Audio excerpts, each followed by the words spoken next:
옆에 분과 인사하겠습니다. 사랑하고 축복합니다. 이렇게 한번 인사하시죠.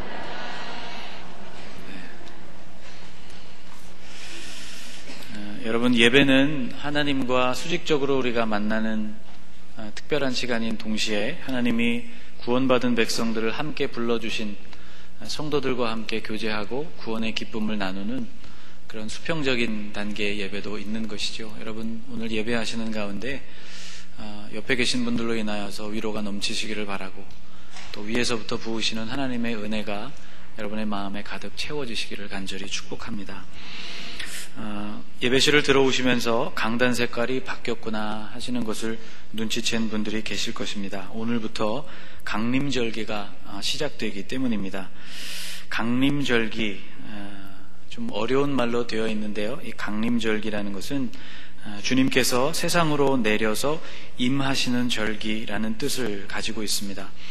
성탄을 기다리면서 보내는 4주간의 시간을 의미하죠. 강림절은 또 다른 말로도 쓰여지는데 이를테면 대강절이라는 말로도 쓰입니다. 기다리고 내려온다, 그런 뜻으로 쓰여서 내려오심을 기다리는 절기, 또 대림절, 임하심을 기다리는 절기, 그런 말로도 일컬어집니다. 그리스도교 역사상 전통적으로는 이 절기에 촛불을 밝히면서 성탄을 기다리는 그런 전통이 있었습니다. 4개의 초가 주마다 하나씩 더해져 가고 마지막 주가 되면 4개의 초가 다 켜지게 되는 것이죠. 각각의 초에 이름이 있다, 그런 말씀을 드렸습니다. 첫 주에 밝혀지는 초, 오늘도 초가 하나 밝혀져 있는데요. 이 초의 이름은 예언의 초입니다. 처녀가 잉태하여 아들을 낳을 것이다 하는 예언을 기억나게 해주는 그러한 초입니다. 둘째 주일에 더해지는 초의 이름은 베들레헴의 초, 예수님이 탄생하신 곳이 베들레헴이라는 것을 떠올리게 해주는 이름입니다. 셋째 주일에 더해지는 초는 목자들의 초라고 불리웁니다. 예수님께 경배를 드린 그 목자들, 메시아 탄생 소식을 듣고 예수님께 경배드린 목자들이 있었다는 것을 기억하게 해주는 초입니다. 넷째 주일에 더해지는 초는 천사들의 초라는 이름이 붙어 있는데 예수님의 탄생 소식을 알린 천사들이 있었다는 것을 우리로 하여금 기억하게 해주는 그런 이름입니다. 적으실 필요가 없고 외우실 필요도 없습니다. 구원받는 일에 아무 상관이 없습니다. 그러나 그렇구나 하면서 여러분 알고 계시면 되겠습니다. 매주일 초를 하나씩 더해가면서 그 기다림의 의미를 좀 더 확실하고 구체적으로 우리의 마음에 가졌으면 좋겠다, 그런 의미에서 밝혀놓는 초입니다. 여러분, 이 강림절기 동안 주님에 대한 사랑도, 또 다시 오실 주님에 대한 간절함도 날마다 더해가시는 여러분들이 되시기를 주님의 이름으로 축복합니다. 신약성경 맨 마지막 권인 요한계시록에 보면 아멘 주 예수여 어서 오시옵소서라는 뜻의 인사인 마라나타라는 말이 나옵니다. 오늘 옆에 계신 분들과 한번 그렇게 인사해 봤으면 좋겠습니다. 마라나타, 이렇게 한번 인사하실까요? 네. 여러분, 주님이 이미 한 번 오셨지만 또 오신다고 약속해 주셨습니다. 그날과 그 시는 아무도 모르지만 분명히 주님이 다시 오실 것인데, 여러분 잘 준비된 그러한 5처녀, 슬기로운 처녀의 모습으로 주님을 기다리시는 그런 강림절기가 되셨으면 좋겠습니다. 강림절기 첫째 주일에 오늘 우리는 홍수에 관한 본문을 읽었습니다. 이 홍수 사건 한가운데 있는 인물이 노아인데 왜 강림주일 첫 번째 주일에 대홍수에 대한 이야기를 읽었을까, 그렇게 궁금해하시지 않겠지만 그 이유를 설명드린다면, 그 홍수 한가운데 있는 이 노아라는 인물이 기다림과 아주 밀접한 관련이 있는 그런 사람이기 때문입니다. 밀접하다 못해서 아주 지긋지긋하게 기다렸던 사람이 노아이기 때문이죠. 여러분, 온 땅을 뒤덮은 이 홍수는 하루아침에 갑자기 일어난 일이 아니었습니다. 하나님이 노아에게 홍수를 예언하시고 그리고 방주를 지을 것을 명령하시죠. 이 방주의 규모만 하더라도 소위 여러분이 흔히 쓰는 표현대로 장난이 아니었습니다. 노아의 방주는요, 성경에 보니까 그 규모가 길이가 300규빗, 넓이가 50규빗, 높이가 30규빗에 달하는 아주 큰 배였습니다. 한 규빗이 팔꿈치에서부터 손가락 끝마디까지의 길이 45cm 정도라고 된다는 것으로 환산을 해보면요, 넓은 면의 길이가 135m 정도나 되는 아주 큰 배입니다. 땅과 공중에 사는 모든 생물들을 다 태워야 했기 때문에 방주의 사이즈가 이렇게 컸던 것이죠. 여러분, 축구 좋아하십니까? 별로 안 좋아하시나요? 우리 교회 교우분들은 영화도 별로 안 좋아하시고 축구 선교에 계신 분들은 대답을 좀 하셔야 될 것 같은데, 여러분, 축구 경기를 TV에서 보는 것과 그리고 실제 축구 경기가 이루어지는 운동 경기장에 가서 보면 아주 다르다는 것을 발견하는데, 그 축구 경기장에 들어서면서부터 그 규모가 TV 브라운관으로 볼 때와는 전혀 다르게 엄청나게 길고 크다는 것을 아마 느껴보신 경험이 있을 것입니다. 우리가 보통 축구를 할 때는 학교 운동장을 빌려서 하거나 이렇게 시에서 마련된 그런 곳에서 하죠. 규격 축구장이 아닌 경우에는 이쪽 골대에서 공을 뻥 하고 차면 거의 저쪽 골대까지 잘 무난히 웬만큼 축구하시는 분들이면 넘어갑니다. 그런데 실제 규격에 맞춘 축구 경기장에 가서 경기를 해보면 이게 경기장이 굉장히 넓구나, 11명이 열심히 뛰어다녀야 그 지역들을 커버할 수 있을 만큼의 크기구나, 그런 생각을 해보게 됩니다. 왜 갑자기 축구 얘기를 제가 드리느냐, 이 방주의 사이즈를 한번 여러분 상상해 보시라고 말씀을 드리는 것입니다. 피파 국제공인기구가 규정하고 있는 국제 축구 경기장의 규격은요, 한쪽 긴 쪽의 길이가 105m, 짧은 쪽이 68m로 규정하고 있습니다. 자, 여러분을 상암동 월드컵 경기장으로 제가 한번 안내를 해드리겠습니다. 이 상암동 월드컵 경기장, 2002년도에 아주 뜨겁게 대한민국이 울려 퍼지던 그런 경기장이죠. 역시 피파 규격에 맞춘 경기장이라고 합니다. 긴 쪽의 길이가 105m, 그리고 짧은 쪽이 68m 되는 경기장입니다. 자, 이 방주의 크기를 이 축구 경기장과 비교해 보면은요, 이 정도의 크기입니다. 잘 그렸나요? 제가 열심히 컴퓨터 앞에서 그렸는데, 화면을 뚫고 나올 만큼의 크기이죠. 엄청난 규모입니다. 배의 크기를 따지는 배 수량으로 치면 이 배는 2만 1000톤급 이상 가는 아주 큰 배라고 합니다. 이 비율은요, 가로 세로 높이의 비율은 하나님이 직접 노아에게 가르쳐 주신 그러한 비율과 크기였는데, 1993년도에 우리나라 과학자들이 실험을 했다고 합니다. 대전 엑스포 기간에 맞추어서 한국해양연구원 해양시스템안전연구소 신우회 분들이 총 3대의 방주 모형을 제작을 해서 이것이 얼마나 안정적인 배인가를 실험을 했다고 합니다. 방주 크기의 50분의 1 사이즈로 배를 제작을 해서 실험을 했다고 하는데요, 실험 결과 놀라운 결과가 나왔습니다. 이 배가 43m 정도나 되는 43m 높이의 파도를 만나도 견딜 수 있는 그런 비율이었다고 합니다. 미국의 선박 안전 기준치보다 무려 13배나 높은 그런 뛰어난 보건성을 지닌, 배가 이렇게 흔들리거나 뒤집혀도 다시 제자리로 찾아올 수 있는 그런 보건성을 지닌 배라고 합니다. 파도는 여러분 바다에서 배 타보신 분들은 아시겠지만 정면으로 파도를 맞아야 배가 부서지지 않고 균형을 잃지 않고 그렇게 항해를 할 수 있는데, 이 배의 특징은 파도를 만나게 되면 정면으로 각도를 이렇게 틀려고 하는 특징을 가진, 그러한 비율을 가진 배라고 합니다. 미국에서 만들어진 군함이었던 오레곤호라는 군함이 바로 이러한 방주의 이 비율을 따라서 만든 군함이었다고 합니다. 안정성이 이미 여러 차례 검증되었다는 것이죠. 자, 이렇게 안정적이고 규모에 있어서는 엄청나게 큰 이러한 배를 여러분 8명의 식구들이 지었다는 것이죠. 아마도 짓는데 120년 정도가 소요된 배이지 않을까, 그런 생각을 해봅니다.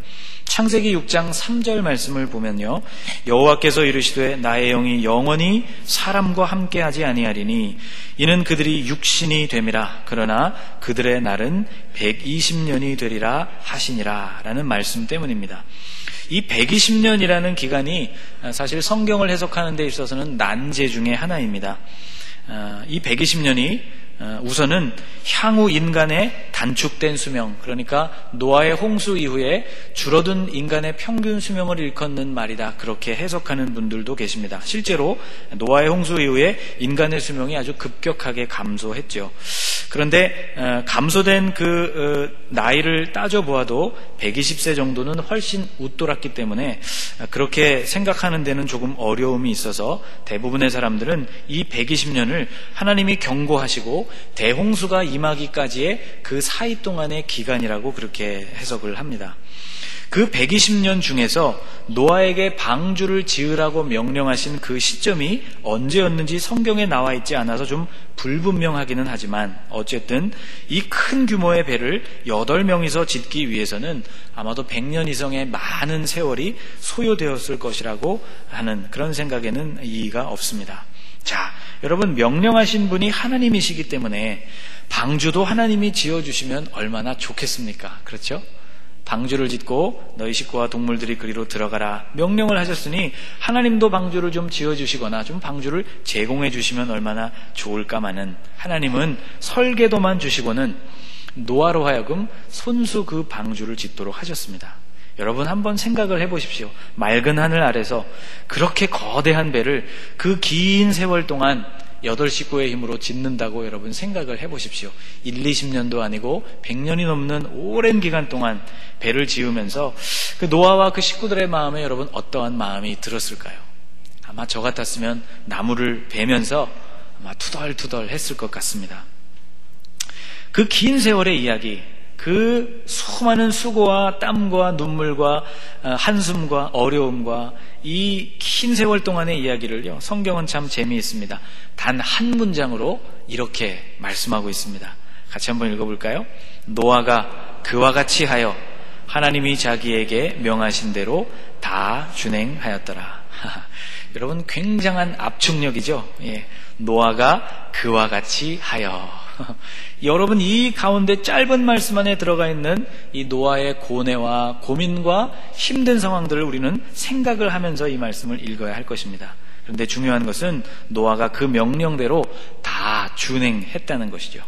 그래서 노아가 대단한 사람입니다. 그 오랜 세월 사람들이 노아를 비웃었지 않았겠습니까? 그 모든 조롱과 비웃음을 참아가면서 꿋꿋하게 하나님의 명령을 준행하고 방주를 완성한 인물. 제가 고민해 보았습니다. 도대체 무엇이 노아로 하여금 어떻게 이 일이 가능하도록 한 것일까? 한 가지 결론을 내리게 되었는데요. 그것은 하나님께 대한 신뢰였습니다. 절대로 하나님께 대한 믿음과 신뢰가 없었다면 그 방주를 짓지 못했다는 것이죠. 아마 도중에 포기하고 말았을 것입니다. 여러분, 기다림이라는 것은 믿음을 전제로 하는 것입니다. 저를 한번 따라해 보실까요? 기다림은 믿음을 전제로 합니다. 아멘이시죠, 여러분? 모든 기다림에는 그러한 믿음이 있어야 하는 것입니다. 군대 간 애인을 기다리는 일에도 믿음이 필요합니다. 저 사람이 내 사람이라는 믿음, 확신이 없이는 기다릴 수 없는 것이죠. 히브리서 11장에서는 그러므로 믿음을 이렇게 정의하고 있습니다. 믿음은 바라는 것들의 실상이요 보이지 않는 것들의 증거니 선진들이 이로써 증거를 얻었느니라. 바라는 것, 아직 이루어지지 않은 일이지만 그것을 실상으로 마음에 품을 수 있는 것, 그것이 믿음이라는 것이죠. 아직 보이지 않는 것이지만 마치 보이는 증거와 같이 여길 수 있는 마음, 그것이 믿음이라는 것입니다. 그리고 그 대단한 그 사람들의 반열에 노아라는 인물을 올려놓고 있습니다. 노아에 대한 부분을 여러분에게 한번 읽어드릴게요. 믿음으로 노아는 아직 보이지 않는 일에 경고하심을 받아 경외함으로 방주를 준비하여 그 집을 구원하였으니 이로 말미암아 세상을 정죄하고 믿음을 따르는 의의 상속자가 되었느니라. 믿음으로 노아는 아직 보이지 않는 일에 경고하심을 받아. 이 부분이 굉장히 중요한 부분이죠. 보이지 않았고 빗방울 하나도 떨어지지 않는 그때에 하나님의 경고하심, 주님의 말씀을 신뢰함으로 말미암아 그 방주를 지었다는 것입니다. 사랑하는 여러분, 이 강림절기에 여러분 기다릴 줄 아는 그런 믿음을 가지게 되시는 그런 절기가 되시기를 주님의 이름으로 축원합니다. 자, 방주를 만들었으면 이제 그것으로 끝이냐? 아닙니다. 방주 수백 년의 기간, 이 100년이 훨씬 넘는 기간에 걸려서 완성된 방주, 만들어졌다고 해서 끝이 아니었고요. 오늘 창세기를 읽어보면 그 방주에서 보낸 수많은 시간에 대한 기록이 또 나옵니다. 자, 방주에 그들이 들어가게 된 후 비는 약 40일 동안이나 내렸다고 성경에 증언하고 있습니다. 또 안 넘어가는데 한번 넘겨주시면 고맙겠습니다. 창세기 7장 10절부터의 말씀을 보면요. 방송실에서 좀 넘겨주세요. 같이 한번 읽겠습니다. 홍수가 땅에 덮이니 노아가 600세 되던 해 둘째 달 곧 그 달 11의 날이라. 그날에 큰 기쁨의 샘들이 터지며 하늘의 창문들이 열려 40주야를 비가 땅에 쏟아졌더라. 여러분, 오늘도 비가 내렸죠. 그런데 이 40일 동안 내리는 이 비는 우리가 상상하고 경험했던 그런 비가 아마 아니었을 것입니다. 마치 하늘의 창문들이 열려서 양동이로 물을 쏟아붓는 것 같은 엄청난 양의 비가 내렸고, 또 땅에서도 큰 기품의 샘들이 터져 올라와서 땅에서부터는 물이 솟아오르고 위에서부터는 엄청난 양의 비가 내리는, 그렇게 비가 내리는 그러한 기간이 40일 밤낮을 비가 내렸다는 것이죠. 그렇게 쏟아진 비는 엄청난 물의 양으로 온 세상을 덮었고 150일 정도나 땅을 덮었다고 기록하고 있습니다. 물이 150일을 땅에 넘쳤더라. 개월수로 치면 5개월이나 되는 시간이죠. 이 5개월이 지나서야 물을 따라서 떠돌던 방주는 아라랏산에 걸려지게 됩니다. 7째 달 곧 그 달 11의 날에 방주가 아라랏산에 머물렀으며, 둘째 달 17일부터 비가 내리기 시작했고 7째 달 17일이 되었으니까 150일, 5개월이 되는 것이죠. 자, 노아와 가족들은 이 5개월 동안을요 방주 안에서 꼼짝없이 기다려야만 했습니다. 여러분, 영화 잘 안 보시죠? 콘티키라는 영화가 2012년도에 나온 그런 콘티키라는 영화가 있습니다. 혹시 보신 분 계십니까? 역시 안 계시죠? 네.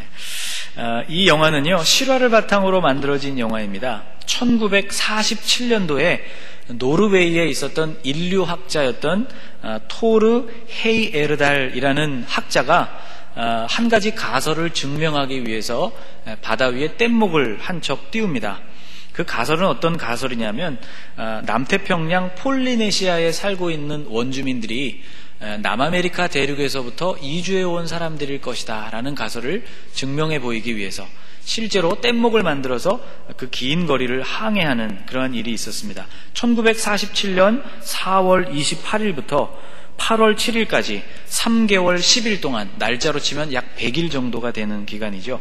그 기간 동안 해류, 바다의 물이 움직이는 해류와 바람에만 의지하여서 약 8,000km를 항해한 그 역사적인 이야기를 영화로 만든 것입니다.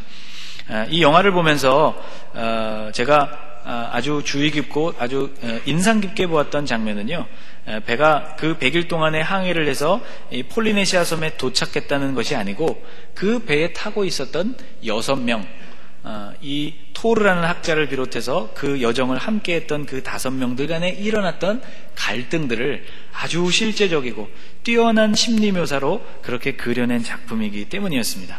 3개월 조금 넘는 시간이었는데요, 의기투합을 해서 그렇게 항해를 하기로 결정한 이 사람들이 그 뗏목 안에서 아주 심한 갈등을 일으키고 아주 서로를 죽일 만큼 미워하기도 하고, 네가 우리를 이렇게 죽음으로 몰아넣었지 않았느냐, 이제 아주 위기감이 생겨지고 성공할 수 없을 것 같은 위기감이 들면서 아주 그런 심각한 갈등이 이 배 안에서 일어나는 것을 보았습니다. 해군의 지원에서 실제로 배를 탄 후배가 있습니다. 그 후배의 이야기를 제가 한번 들어보았는데요, 그 얘기를 듣고 보니까 제가 이런 결론을 내리게 됐어요.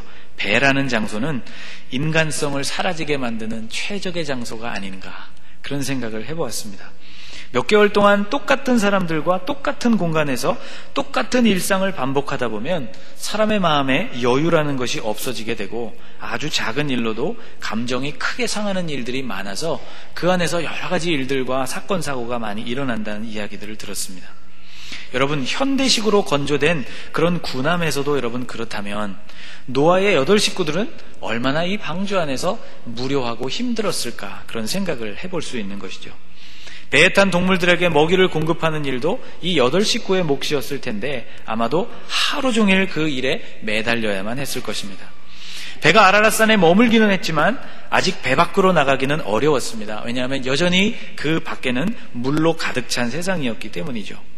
성경을 보면 다른 산들의 봉우리가 보이기 시작했던 것은 10째 달 1일이었다고 기록하고 있습니다. 물이 점점 줄어들어 10째 달 곧 그 달 초하룻날에 산들의 봉우리가 보였다고 기록하고 있습니다. 홍수가 시작된 지 7개월 하고도 2주 정도가 지나가는 시간이 되어서야 다른 산의 봉우리들이 보이기 시작했다는 것이죠. 그리고 오늘 읽은 본문 6절 말씀은 그렇게 다른 봉우리들이 보이기 시작한 지 40일이 지났을 때의 기록입니다. 11째 달 10일이 되는 때 거의 9개월 가까운 시간이 되었을 때의 이야기입니다. 오늘 보면 6절 말씀을 보면요 이렇게 되어 있습니다. 40일을 지나서 노아가 그 방주에 낸 창문을 열었다. 노아는 창문을 열고 까마귀를 밖으로 내놓게 됩니다. 땅이 얼마나 말라서 살만한 환경이 되었는지를 알아보기 위함이죠. 까마귀가 돌아오지 않는다면 그것은 까마귀가 발을 디디고 살만한 환경이 조성되었다는 것이고 배로 다시 돌아오게 된다면 아직 배 밖으로 나가기에는 이른 시점이라는 것을 실험하기 위해서였습니다. 저는 이 장면을 통해서 노아가 그 긴 기간 동안 11째 달이 넘어가는 그때에 아주 조바심 나고 빨리 방주 밖으로 나가고 싶어하는 노아의 심정을 엿보게 되었습니다. 또 10절 말씀을 보면 그로부터 또 7일이 흘러갑니다. 또 7일을 기다려 다시 비둘기를 방주에서 내놓습니다. 그리고 12절을 보면 또 7일을 기다려서 비둘기를 내놓습니다. 그리고 그 비둘기가 그에게 다시 돌아오지 않게 되죠. 방주 뚜껑을 열어 제친 것은 홍수가 시작된 지 거의 11개월이 훨씬 넘었을 때의 일입니다. 601년 첫째 달 곧 그 달 초하룻날에 땅 위에서 물이 거친지라 노아가 방주 뚜껑을 제치고 본즉 지면에서 물이 거쳤더니 그리고 드디어 마른 땅을 다시 밟게 된 것은 땅이 말랐다고 증언하고 있는 둘째 달 21의 날이었습니다. 우리 14절 말씀을 한번 같이 읽어볼까요? 둘째 달 21의 날에 땅이 말랐더라. 자, 홍수가 시작되던 때가 노아가 600세 되던 해 둘째 달 17일이었고 다시 마른 땅을 밟게 된 것이 601세 되던 해 둘째 달 21의 날이니까요. 계산을 해보면 노아가 방주에 들어가서 다시 방주 밖으로 나와서 땅을 디디게 되었던 기간은 1년하고도 열흘 정도가 넘는 시점이었다는 것입니다. 이 이야기를 읽으면서 가장 저에게 특별했던 대목은 방주 뚜껑을 노아의 가족들이 열어 젖히기는 했지만 방주 바깥으로 나오지는 않았다는 것입니다. 참 신기하죠? 하나님께서 노아의 식구들에게 나오라고 말씀하시기 전까지 노아의 8 식구들은 방주 안에 머물렀다는 것입니다. 제가 창세기 8장 15절 말씀부터 한번 읽어드려 보겠습니다. 하나님이 노아에게 말씀하여 이르시되 너는 내 아내와 내 아들들과 내 며느리들과 함께 방주에서 나오고 너와 함께한 모든 혈육 있는 생물 곧 새와 가축과 땅에 기는 모든 것을 다 이끌어내라. 이것들이 땅에서 생육하고 땅에서 번성하리라 하시매 노아가 그 아들들과 그의 아내와 그 며느리들과 함께 나왔고 땅 위의 동물 곧 모든 짐승과 모든 기는 것과 모든 새도 그 종류대로 방주에서 나왔더라. 한 가지 놀라운 사실은 이 노아라는 인물은 하나님께서 방주를 만들라고 하시면 만들었던 사람, 들어가라고 말씀하시면 들어갔던 사람, 그리고 그 안에서 기다리라고 하면 기다렸던 사람, 그리고 방주 밖으로 나오라고 하시면 나왔던 사람이라는 것이죠. 하나님의 말씀을 기다린 사람, 그리고 정확히 순종한 사람, 그가 노아였다는 것입니다. 그래서 그의 믿음과 그 믿음의 행적이 여러분 믿음장인 이 히브리서 11장에 기록된 것이죠. 꽤 오래전에 많이 불렀던 찬양 중에 주님 말씀하시면 이라는 찬양이 있습니다. 그 가사를 보면 이렇게 되어 있어요. 주님 말씀하시면 내가 나아가리다. 주님 뜻이 아니면 내가 멈춰 서리다. 나의 가고 서는 것 주님 뜻에 있으니 오 주님 나를 이끄소서. 뜻하신 그곳에 나 있기 원합니다. 이끄시는 대로 순종하며 살리니 연약한 내 영혼 통하여 일하소서. 주님 나라와 그 뜻을 위하여 오 주님 나를 이끄소서. 신앙의 본질을 아주 명확하게 보여주는 가사라고 생각합니다. 노아는 방주 안에서 1년하고도 열흘을 지내면서 물이 줄어들고 땅이 마를 때까지 기다렸다는 것입니다. 방주를 짓느라 100년이 넘게 기다렸고 방주 안에서도 1년이 넘게 기다린 이 노아는 기다림의 사람, 믿음의 사람, 순종의 사람이라고 말할 수 있습니다. 여러분, 성경에 나오는 모든 믿음의 사람들은 한결같이 기다림을 실천한 인물들이었습니다. 예를 들면 다윗과 같은 사람이 대표적입니다. 다윗이 시편 40편에서 이렇게 고백하고 있습니다. 같이 한번 읽어볼까요? 내가 여호와를 기다리고 기다렸더니 귀를 기울이사 나의 부르짖음을 들으셨도다. 나를 기가 막힐 웅덩이와 수렁에서 끌어올리시고 내 발을 반석 위에 두사 내 걸음을 견고하게 하셨도다. 아멘. 내가 여호와를 기다리고 기다렸더니, 두 번씩이나 반복해서 기다렸다는 말을 하고 있습니다. 사랑하는 여러분, 이 강림절기 첫 번째 주일을 맞으시는 여러분에게 제가 묻고 싶습니다. 여러분, 무엇을 기다리고 계십니까?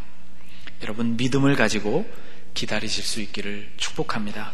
특별히 하나님께서 우리에게 약속하신 그 언약의 말씀을 기다릴 때 여러분, 그 기간이 노아와 같이 길고 한숨 나고 오래 걸리는 기간이라 할지라도 여러분 마음 가운데 이 믿음, 기다림은 믿음을 전제로 한다고 제가 말씀을 드렸죠. 이 믿음을 가지고 잘 기다리실 수 있는 여러분들이 되시기를 축복합니다. 기다리고 신뢰하고 순종하는 절기가 되시기를 주님의 이름으로 축원합니다. 기도하겠습니다. 하나님, 잘 알고 있는 노아의 이야기를 다시 한번 읽으면서 노아의 삶이 하나님께서 약속하신 말씀을 기다리고 그것을 순종하기에 쉽지 않았고 만만치 않았던 여정이었음을 다시 기억하였습니다. 하나님, 그러나 노아는 하나님을 믿음으로 말미암아 주님을 신뢰함으로 말미암아 온전히 기다리는 하나님의 사람이었음도 묵상을 했습니다. 주님, 오늘 우리의 마음에도 이러한 기다림의 은혜, 그 믿음을 허락하여 주시옵소서. 겨자씨 한 알만큼만이라도 그 기다림에 대한 하나님에 대한 신뢰와 믿음을 가지고 있다면 우리가 하나님께서 약속하신 것들을 믿음으로 기다릴 수 있음을 고백하오니 하나님, 우리의 마음에 이 믿음을 허락하여 주옵소서.